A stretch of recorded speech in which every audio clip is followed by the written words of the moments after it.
Kaniambia, Pastor Bashira, hii haihitaji maombi. Akanipatia 600,000. Kaniambia, kesho nitakaweka account yako 600,000. Hiyo mambo ikaisha. Lifestyle.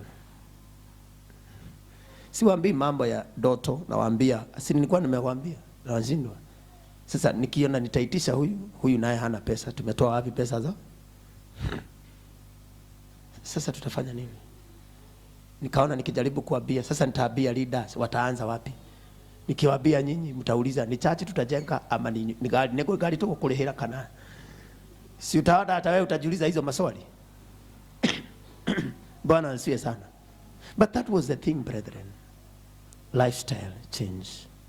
Lifestyle change. That lifestyle you are living is not yours, but the altar will start dictating your good lifestyle. Na diposa kila wakati Mungu alitamani watu ama mtu afanye jambo, kwanza alimwambia inua madhabahu. Hiyo madhabahu ndiyo nitaweza kushuka.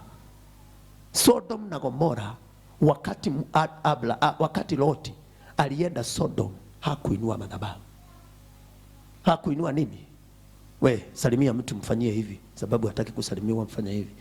Mwambie, sikia, Loti hakuinua nini?